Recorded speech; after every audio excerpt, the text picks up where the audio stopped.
नमस्कार, स्वदेश न्यूज देख रहे हैं आप। मैं हूं आपके साथ राखी और बात करेंगे धर्म का बजट। मध्य प्रदेश में 9 मार्च को बजट पेश होने जा रहा है। ऐसा कहा जा रहा है कि वित्तीय वर्ष 2022-23 का बजट पूरी तरह से चुनावी होगा। राज्य सरकार की ज्यादातर घोषणाएं उसकी फ्लैगशिप योजनाओं पर ही होंगी और इसमें भी बड़ी बात यह है कि इस बार सरकार करीब 2000 करोड़ रुपए धार्मिक योजनाओं पर खर्च कर सकती है। बजट में 200 करोड़ रुपए मुख्यमंत्री तीर्थ दर्शन योजना, 1000 करोड़ रुपए ओंकारेश्वर में शंकराचार्य की मूर्ति स्टैच्यू ऑफ वेलनेस, 700 करोड़ रुपए महाकाल मंदिर के कायाकल्प और 40 करोड़ रुपए राम वनगमन पथ के लिए रखे जाएंगे। इसके साथ ही राम पथ वनगमन निर्माण न्यास के गठन का ऐलान होगा। गायों की सेवा के लिए अलग गो संवर्धन पर 90 करोड़ की नई योजना लाने की तैयारी है। बड़ी बात यह भी है कि कांग्रेस सरकार में साल 2019 के बजट में धार्मिक न्यास एवं धर्मस्थ विभाग के लिए सिर्फ 6 करोड़ रुपए रखे गए थे, लेकिन इस बार इसे बढ़ाकर 2000 करोड़ रुपए तक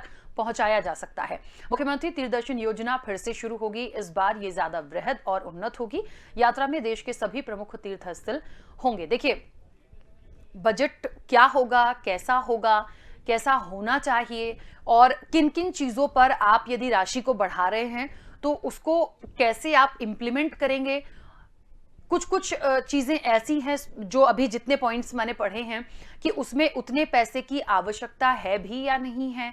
देखिए, बहुत सोच समझ के मुझे लगता है कि बजट तैयार होता है, उसके पॉइंट्स आते हैं, किस पर कितना खर्च होना है और उसके बाद उसका इंप्लीमेंटेशन भी देखा जाता है। तो मुझे लगता है बहुत चीजें हैं, कैसे करेंगे और मकसद क्या है इसका, मैं विस्तार से चर्चा करूंगी। हमारे साथ मेहमान जुड़े हैं। सबसे पहले मैं परिचय करा दूं, भारतीय जनता पार्टी का पक्ष रखने के लिए उमेश शर्मा जी हमारे साथ जुड़े हैं। उमेश जी, बहुत स्वागत चर्चा में जुड़ने के लिए। और कांग्रेस का पक्ष रखने के लिए सिद्धार्थ राजावत जी हमारे साथ जुड़े हैं। सिद्धार्थ जी, आपका भी बहुत स्वागत है। मैं उमेश जी, चर्चा की शुरुआत आपसे करना चाहती हूँ।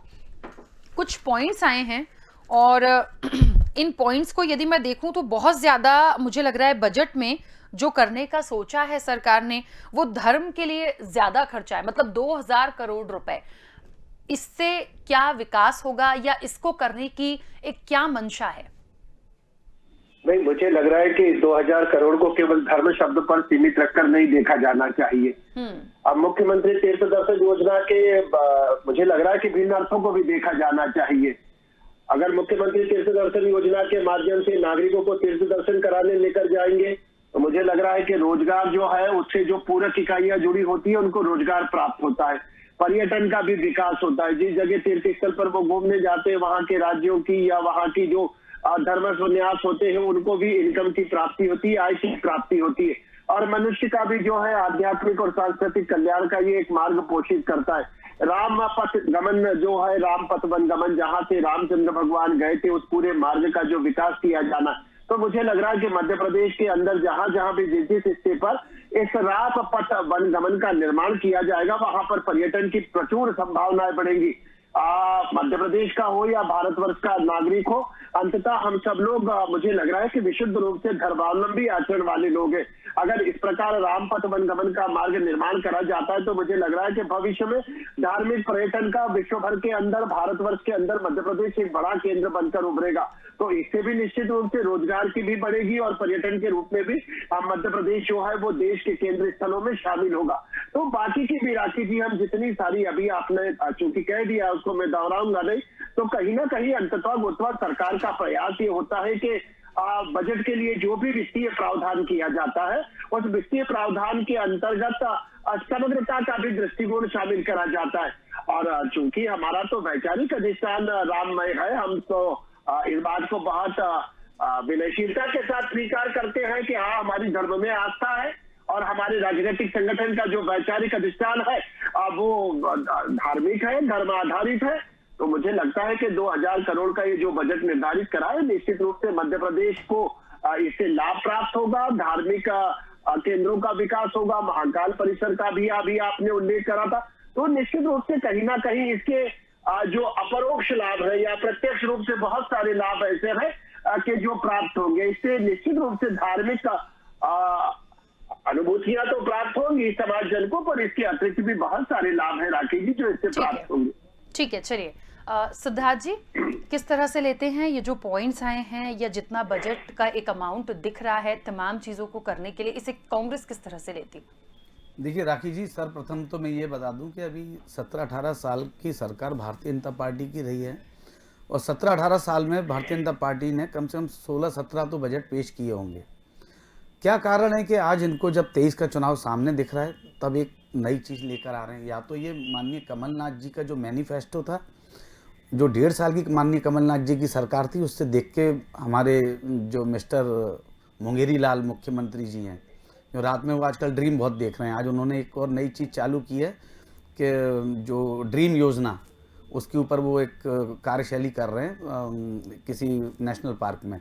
तो वो मिस्टर जो मुंगेरी लाल जी हमारे ड्रीम देखने वाले, वो ड्रीम बहुत अच्छा दिखाते हैं। और माननीय कमलनाथ जी की जो मैनिफेस्टो था, हम लोग जो लेकर आए थे 2018 में, जो 1.5 वर्ष का हम लोगों का जो कार्यकाल था, ओम सर्किट था, रामबन जो पूरा पथ वाला हमारा वो पूरा एक मैटर था, किस प्रकार से हमने सीता जी का जो मंदिर श्रीलंका में है उसके लिए हमने फंड अवेलेबल कराया और वो बना। जब उन्होंने देखा कि कांग्रेस का जो पूरा मैनिफेस्टो है उसको चोरी कर लिया इन लोगों ने, उसको चोरी करके बजट बनाया। मैं उमेश जी, हंसने की बात नहीं है, मैं आपसे मैं एक प्रश्न करना चाहता हूं कि नीति आयोग में आज गरीबी में मध्य प्रदेश नीचे से 3रे स्थान पे है और भुखमरी में नीचे से 4थे स्थान पे है। और आप ये देखिएगा किस प्रकार से कुपोषण में हम लोग मध्य प्रदेश, नीति आयोग का है, मैं नहीं बोल रही है, नीति आयोग बोल रही है, केंद्र की रिपोर्ट है। तो कम से कम आप बजट का जो प्रावधान आपने रखा है, कम से कम आप ये देखिए, धर्म हम मानते हैं, हम सनातन धर्मी हैं, धर्म को हम दिल से मानते हैं। आप जब राजनीति आती है तब आपको राम याद आते हैं, राम राम जपना, पराया माल अपना। किस प्रकार से अयोध्या के चंदे का दुरुपयोग किया, किस प्रकार से पीएम केयर फंड का दुरुपयोग किया, पर आप कभी जनता के उत्थान की बात नहीं करते। आपको मालूम है कि जनता को कैसे भ्रमित करना है, क्या करके हमें जनता को क्या दिखाना है। राखी जी, आप ये देखिएगा, बड़ी खूबसूरत बात है कि इन्होंने गाय के लिए एक बजट रखा है। शायद आपने भी उसमें अभी पढ़ा था, कितना बजट रखा है गाय के नया बजट 90 करोड़ के करीब है शायद। तो ये 90 करोड़ का जो बजट गाय के लिए रखा है, ये तो भारतीय जनता पार्टी के साढ़ खा रहे हैं। आप देखिए किस प्रकार से रीवा में 250 गायों के नरकंकाल मिले हैं। और आज का आपने समाचार पत्र पढ़ा, इंदौर के पास 350 से ज्यादा गायों के नरकंकाल हैं। अरे इनको तो ऊपर वाला भी नहीं माफ करेगा। आप गाय के नाम पे राजनीति करते हैं, गाय की बात करते हैं, गाय के लिए जो फंड 90 करोड़ है, ये भारतीय जनता पार्टी के साढ़ खा रहे हैं, जो मोटे होके हंस रहे हैं सामने बैठ के। इनको शर्म आनी चाहिए। गौ माता की बात करते हैं और गौ माता के नाम पे पैसा खा रहे हैं ये लोग। बड़े बड़े गौशालाओं में कितना बड़ा भ्रष्टाचार है, इसकी जांच हो जाए। जो साइकिल पे चलते थे वो फॉर्च्यूनर और रेंज रोवर में चल रहे हैं और गौ के नाम पे चल रहे हैं। अरे इनको शर्म आनी चाहिए। गाय के नाम पे आप चंदा ले रहे हैं, गाय के नाम पे आप सरकार से पैसा ले रहे हैं और गाय मर रही है, मृत पाई जा रही है। बड़ी शर्म, मतलब मैं तो एक सनातन धर्मी होने के नाते मैं तो ये बोलता हूँ, बड़ी शर्म की बात है भारतीय जनता पार्टी की। इनको चुल्लू भर पानी में डूब मरना चाहिए। उमेश यादव, हाँ उमेश जी बोलिए। राखी जी, एक तो मैं बहुत विनयशीलता से अपनी बात को रखना चाहता हूं और मैं थोड़ा सा भाषाई दारिद्र्य से बचने वाला व्यक्ति हूं। और मुझे लगता है कि जिस समय मैं अपने मुख्यमंत्री को माननीय शिवराज जी कहूं तो मुझे कोई अधिकार नहीं बैठता है कि मैं कमलनाथ जी जैसे वरिष्ठ नेता के बारे में कोई अवमानना भरा शब्द बोलूं। आपके ही प्रवक्ताओं ने शुरू किया है। जैसा बोएंगे वैसे ही पाएंगे उमेश जी, जैसा बोएंगे वैसे ही पाएंगे। आप हमारे राष्ट्रीय अध्यक्ष को क्या संबोधित करते हैं, आप हमारे दिग्विजय सिंह जी को क्या करते हैं, आप हमारे कमलनाथ जी को क्या करते हैं, आपके प्रवक्ता ये भी संज्ञान में ले और उनको भी आप सिखाइए। आप संस्कारी हैं, आपके संस्कार को मानते हुए मैं आपकी बात मानूंगा, पर आप भी अपने प्रवक्ताओं को समझाइए कि कम से कम मर्यादा रखी जाए डिबेट में। सिद्धार्थ जी, जब आप बोल रहे थे मैं क्षण भर भी बोला। आप राखी जी से एंकर के माध्यम से और 5-7 मिनट का अतिरिक्त मेरा समय भी ले लीजिए।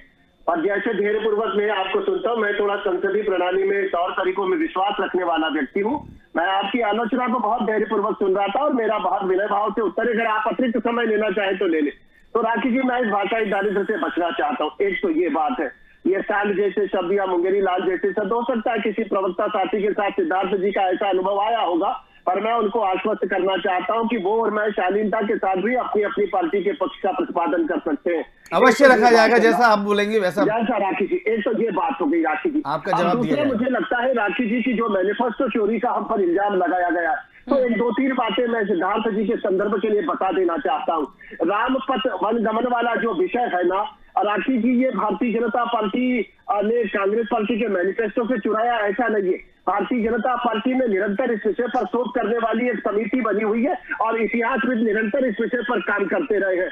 राष्ट्रीय स्वयंसेवक संघ के जो हमारी समितियां होती है, उसके माध्यम से जो सरस्वती नदी धरती में समा गई है, उसकी खोज के लिए भी निरंतर काम किया जाता रहा। बहुत अच्छी बात है कि सीता माता का मंदिर अगर श्रीलंका में कांग्रेस के मित्रों ने बनाया तो हम उसका अभिनंदन करते हैं, और कोई भी अच्छा काम अगर किया जाता है तो उसका अभिनंदन दिल खोल कर किया जाना चाहिए। इस बात से मैं कोई परहेज व्यक्त नहीं करता हूँ, पर मेरा निवेदन ये है राखी जी की, जितना भी इस धर्मस्व विभाग के बजट को रखा गया है, एक समय जिस समय माननीय कमलनाथ जी की सरकार हुआ करती थी, मैंने अभी आपके ही पैकेज के अंदर सुना है कि केवल जो है वो 6 करोड़ का बजट धर्मस्व विभाग का रख दिया गया था।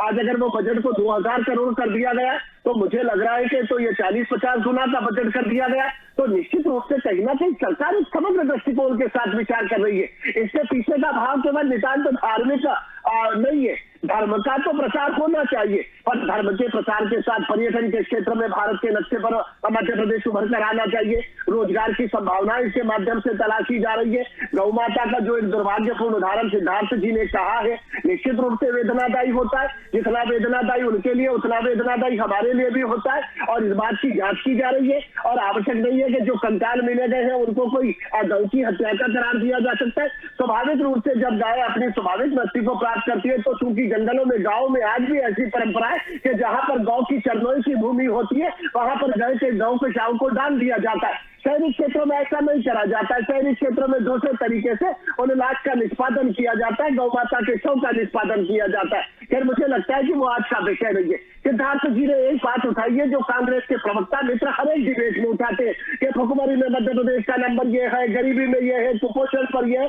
तो मेरा निवेदन राखी जी के जिस विषय पर हम डिबेट कर रहे हैं, तो मेरा तो लक्ष्य होता है कि मैं उस विषय पर अपनी बात रखूं। भाई, जिस समय आप हमें भुखमरी और कुपोषण और मध्य प्रदेश में बढ़ते अपराध और एनसीआरबी के आंकड़े पर बुलाएंगे, हम उस समय वो विषय रखेंगे। आज विषय जो है वो धर्मस्व बजट का है, तो आज हम धर्मस्व बजट पर बात कर रहे हैं। अब अगर हम रूस और यूक्रेन के युद्ध की बात करेंगे और कांग्रेस के मित्र कहेंगे कि मध्य प्रदेश जो है वो जब मुझे मेरा आश्रय यही है कि आपने भुखमरी के लिए क्या बजट लेकर आए हैं? मध्य प्रदेश आप गरीबी के लिए क्या बजट लाए हैं? आप बेरोजगार नौजवानों के लिए क्या बजट लाए हैं? लोक कल्याणकारी योजनाओं का भी प्रावधान होता है, सामाजिक कल्याण की योजनाओं का भी प्रावधान होता है। हर एक विभाग का अपना बजट होता है। स्वास्थ्य का अपना बजट है, शिक्षा का अपना बजट है, आंगनबाड़ी, महिला, बाल विकास, सबका अपना बजट है। तो हर एक का अपना बजट होता है। अब एक बजट को दूसरे बजट में तो छोड़कर राखी जी देखना संभव नहीं है। तो मुझे लग रहा है कि कुछ विषय ऐसे होते हैं कि जिनको अलहदा करके और पृथक कर उन पर चर्चा की जा सकती है। जिस दिन ये आएगा कि बढ़ते हुए अपराध हो रहे तो पुलिस विभाग का बजट कम है, तो उस समय हम डिस्कशन करेंगे कि मध्य प्रदेश सरकार ने पुलिस विभाग का बजट कितना रखा है। जिस समय भुखमरी का विषय आप रखेंगे डिबेट में, उस समय हम विषय रखेंगे कि राशन के लिए कितना बजट है, सार्वजनिक वितरण प्रणाली के माध्यम से कितना बजट है। सिद्धार्थ जी, एक मिनट। उमेश जी, एक छोटा सा सवाल है जो मुझे लगता है कि लोगों को भी ये जानना चाहिए, क्योंकि अक्सर हम देखते हैं ना, कोई भी हो, जो भी सत्ता में होता है या जिनके पास कहना चाहिए कि सब चीजें होती हैं, वो कहीं कहीं उसका दुरुपयोग भी हो जाता है। मैं ये नहीं कह रही हूँ कि भारतीय जनता पार्टी में सब ऐसे होंगे, लेकिन मुझे बताइए, एक उदाहरण की तरह ले लीजिए। मान लीजिए गायों पर 90 करोड़ खर्च करना है या राम वन पथगमन पर 40 करोड़ करना है, तो इनके लिए जो भी एक सोचा गया होगा, पूरी एक लिस्ट होगी कि इसके अंतर्गत ये काम हमें 90 करोड़ के करने। अब क्या वो पूरा 90 करोड़ वाकई उसके लिए चला जाता है? उसमें जो टीमें काम करती हैं उसके अच्छे के लिए काम करती हैं, या जो भी एक प्रोसेस होती है कि उनके लिए आपको क्या करना है? गायों के लिए, मतलब गायों में हर चीज उनके लिए आप जो करेंगे गौ माता के लिए, 90 करोड़ बहुत होते हैं। तो क्या वाकई इतना बजट ठीक है? और नहीं है तो उसका पूरा इंप्लीमेंट हो रहा है, या पता चला कि हो तो 10 ही करोड़ का रहा है, बाकी कहीं और चला गया? ये बहुत बड़ा सवाल है। बिल्कुल राखी जी, मैं आपसे सहमत हूँ, और आपकी इस चिंता से तो मुझे लग रहा है कि एक समय राजीव गांधी जैसे शालीन प्रधानमंत्री भी सहमत थे, और राजीव गांधी को तो सार्वजनिक रूप से अपने भाषण में कहना पड़ा था कि मैं 1 रुपया बेचता हूं और नीचे विकास तक केवल 15 पैसे पहुंच जाता है। तो देश में ये दुर्भाग्यपूर्ण स्थिति तो है, और मैं इस बात से आपकी सहमत हूं कि प्रतिशत राशि का उपयोग होना चाहिए। और राखी जी, एक और बात आपकी बात में जोड़ना चाहता हूँ कि भ्रष्टाचार अपनी जगह है, पर उस पर नियंत्रण करने वाली इकाइयां भी बहुत ईमानदारी के साथ काम करती है और उस पर नियंत्रण पाया भी जाता है। 90 करोड़ का जिस बजट की आप बात कर रहे हैं, मुझे लग रहा है कि राखी जी ये काफी नाकाफी है। 90 करोड़ तो शासकीय प्रावधान है। आपको जानकर आश्चर्य होगा कि केवल मध्य प्रदेश के अंदर जो दानदाताएं हैं और जो गौ क्षेत्र में काम करने वाले स्वयंसेवी और सामाजिक संगठन है और जो बहुत सारे धार्मिक और जातीय इकाइयां ऐसी है जो गौ के लिए दान करती है, विभिन्न सनातन धर्म के पांडालों के माध्यम से हमारे ये जो बहुत सारे आचार्य है, संत वृंद है, ऐसे मुरारी बाप, बहुत सारे ऐसे लोगों के माध्यम से 1500 करोड़ रुपए के लगभग जो है वो गौ माता की देखरेख पर केवल मध्य प्रदेश में खर्चा होता है। शासकीय प्रावधान तो केवल 90 करोड़ का है। पर मैं आपकी बात से सहमत हूं कि इस प्रकार के जो प्रावधान किए जाते हैं उन पर नियंत्रण करा जाना चाहिए और उनकी सुचिता और पारदर्शिता के लिए मध्य प्रदेश के शिवराज सिंह जी की चौहान प्रतिबद्धता के साथ काम करती है। राखी जी, ठीक है। हाँ सिद्धार्थ जी, अब बोलिए, कुछ बोल रहे थे। देखिए राखी जी, पहला तो ये है कि 17-18 साल से भारतीय जनता पार्टी की सरकार है और वित्त मंत्री का एक गोपनीय प्रोटोकॉल होता है, वो जब तक सदन के अंदर बजट लेके नहीं जाता तब तक बजट कोई किसी के पास लीक नहीं होता। क्या कारण रहा कि भारतीय जनता पार्टी ने जो बजट रखा और उसको भी आस्था से जोड़ के, जो ये आस्था का काम करना चाहते हैं, जो धर्म का काम करना चाहते हैं, ये बजट बाहर निकल के आगे, जबकि 7 तारीख से हमारा सदन शुरू होने वाला है और सदन में ये उनको बजट पेश करना था। जो बजट सत्र है वो शुरू होने वाला है 7 तारीख से। पहला तो मेरा ये प्रश्न है भारतीय जनता पार्टी से, क्या आप सिर्फ राजनीति करने के लिए और चुनाव आता है उसके मतलब धर्म से, आस्था से जोड़ के आपने उस बजट को लीक क्यों किया, क्या कारण रहा? दूसरी बात, जैसे आदरणीय उमेश जी बोल रहे थे कि 1500 करोड़ का बजट हम गाय के लिए देते हैं, तो मैं आपके माध्यम से बता दूं, माननीय कमलनाथ जी जिस समय मुख्यमंत्री थे तो उन्होंने प्रत्येक गाय 20 रुपये निर्धारित किया था और आप RTI लगा के, अभी कांग्रेस ने निकाला है, भारतीय जनता पार्टी 1 रुपये 10 पैसे दे रही है गाय के लिए। और ये गाय पूजन के नाम पे बड़े बड़े आडंबर, बड़े बड़े विज्ञापन और बड़े बड़े आयोजन करते हैं। जब जब चुनाव आता है तो गाय, राम मंदिर, धर्म, हिजाब, ये सब इनमें सम्मिलित हो जाता है। अरे आप लोग जब आस्था की बात करते हैं तो आस्था को आप हमेशा अपने साथ लेके चलिए ना। आप आस्था की बात करते हैं, 1 रुपये 10 पैसे, 1 रुपये 10 पैसे में गाय है ना 50 ग्राम उसको घास भी नहीं मिलेगी। 50 ग्राम, 1 रुपये 10 पैसे बजट रखा है आपने। माननीय कमलनाथ जी ने 20 रुपये रखा था और किस प्रकार से माननीय कमलनाथ जी ने मध्य प्रदेश के अंदर गौशालाओं का निर्माण कराया था, आपने सारी बंद कर दी योजना। क्यों करी आपने बंद, जब आप धर्म की बात करते हैं? और मेरा तीसरा प्रश्न ये है राखी जी आपके माध्यम से कि जब माननीय कमलनाथ जी ने 6,000 करोड़ का बजट कृषि के लिए रखा था, क्या कृषि धर्म में नहीं आता? सबसे बड़ा धर्म तो कृषि धर्म है। जो हमारे जो किसान भाई हैं उनके लिए आप क्या लेकर आए प्रावधान? जो आपको रोटी दे रहे हैं, जो आपका पेट पाल रहे हैं, आप उनके लिए क्या लेकर आए? आपने उनका क्या कर्जा माफ किया? जो माननीय कमलनाथ जी ने फर्स्ट और सेकंड 2 टर्म में कर्जा माफ किया था 6,000 करोड़ का, करीब 27 लाख किसानों का। आप किसानों के लिए बजट में क्या लेकर आए? आप ये बताइए। आप जो नौजवान बेरोजगार हैं उनके लिए क्या लेकर आए हैं? आपने जो वादा किया था कि लड़कियों को हम स्कूटी देंगे, उसका बजट कहाँ गया आपका, जो आपके पिछले मैनिफेस्टो में था कि आपने लड़कियों को स्कूटी दी? आप सिर्फ चुनाव पे आपका जो मैनिफेस्टो होता है वो लेकर आते हैं और बाद में आप उसको लेके ठंडे बस्ते में डाल देते हैं। मेरा सिर्फ ये प्रश्न है, आप इसका जवाब दीजिए। ठीक है उमेश जी।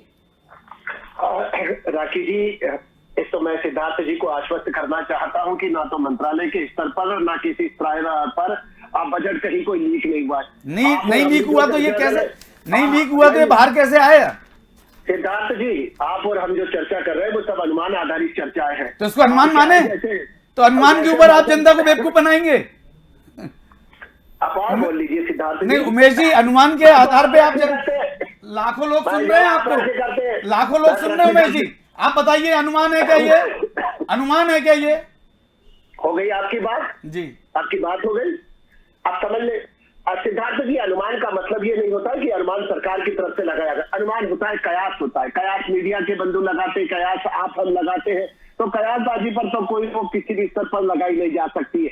तो ये कयास चल रहा है, उस कयास के ऊपर आप और हम बैठकर इस चैनल पर चर्चा कर रहे हैं। और क्योंकि चैनल ने इस विषय को रखा है, तो उस कयास के आधार पर भी हम दोनों का उत्तरदायित्व बनता है कि अपने राजनीतिक दलों के पक्ष का प्रतिपादन वहां पर करें।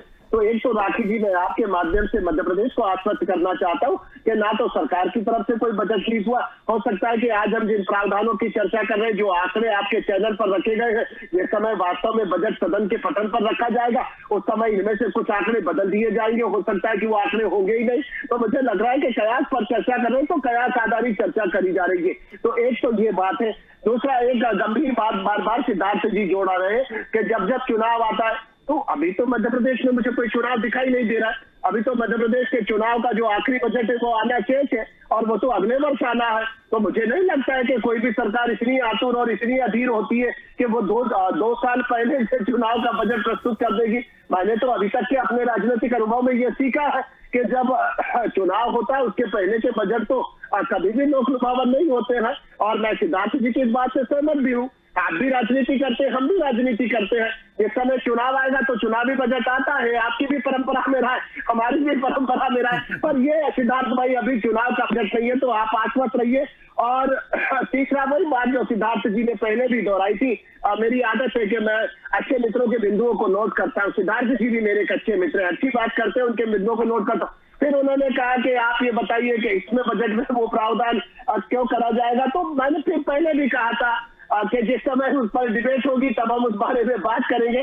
आज क्योंकि डिबेट धर्मस्व विभाग के कयास के ऊपर हो रही है राखी जी, तो उस कयास के ऊपर हम चर्चा करें। पर एक गंभीर बात राखी जी मैं दोहराना चाहता हूँ।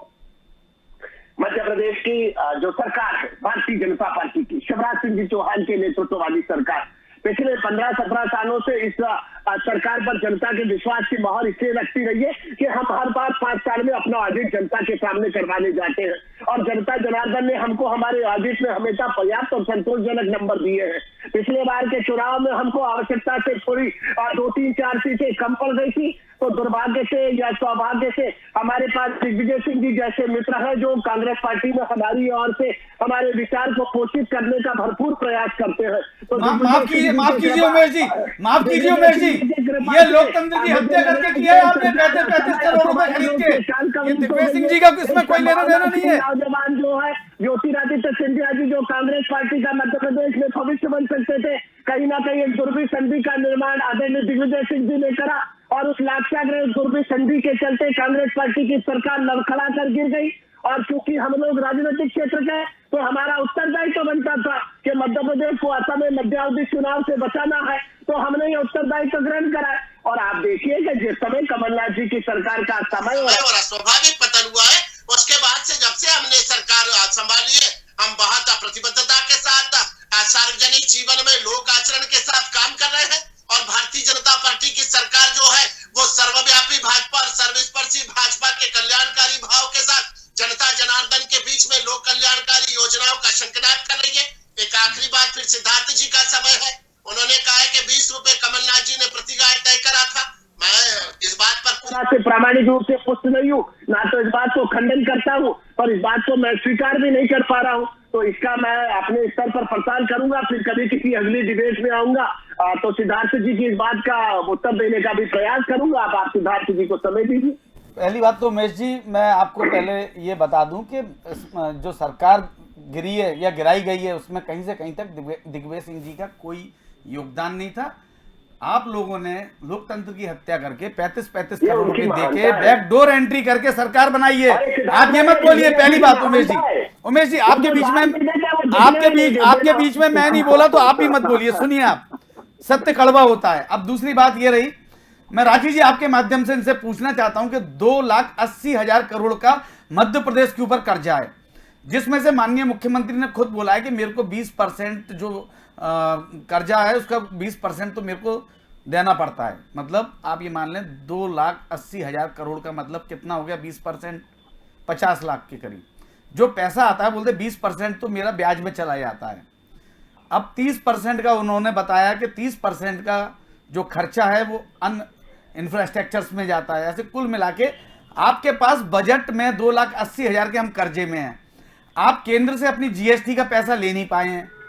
आप ये बताइए, जो प्रावधान कर रहे हैं, आप 25,000 ऑलरेडी झूठी घोषणाएं कर चुके हैं जो आज तक उस पर अमली जामा नहीं पहना पाए हैं।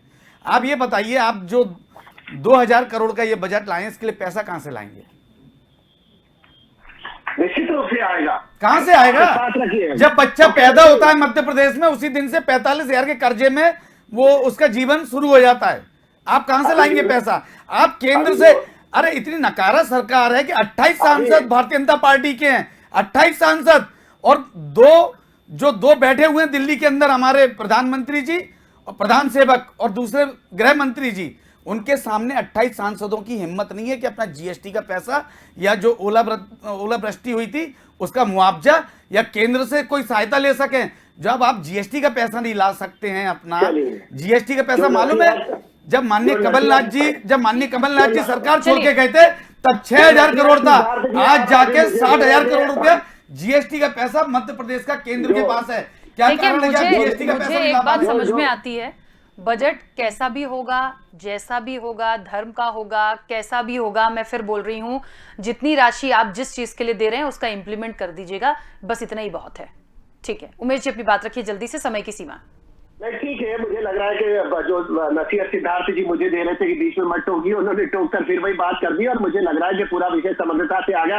राखी जी, आखिरी बात, शिवराज सिंह जी चौहान का असफलता का मूल मंत्र यही है कि हम परचूनी की दुकान नहीं चलाते।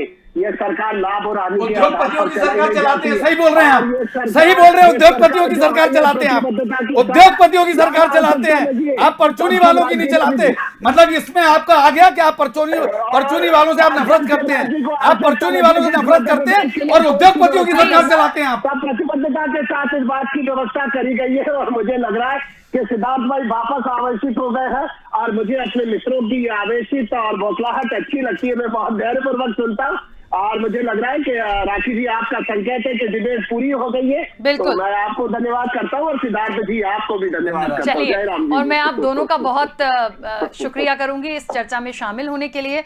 देखिए, बजट तो था लेकिन धर्म का बजट था, क्योंकि जितने पॉइंट्स आए हैं, जितनी चीजें आई हैं, जितने 1,000 करोड़ रुपए लगाए गए हैं, वो इन्हीं चीजों के लिए हैं। एक्चुअल में और किन चीजों को समावेश किया जाएगा या किया है या कितना उसका इंप्लीमेंट करेंगे, ये मुझे लगता है जिस दिन बजट होगा तब और सारी चीजें क्लियर हो जाएंगी। फिलहाल चर्चा में इतना ही, दीजिए इजाजत, नमस्कार।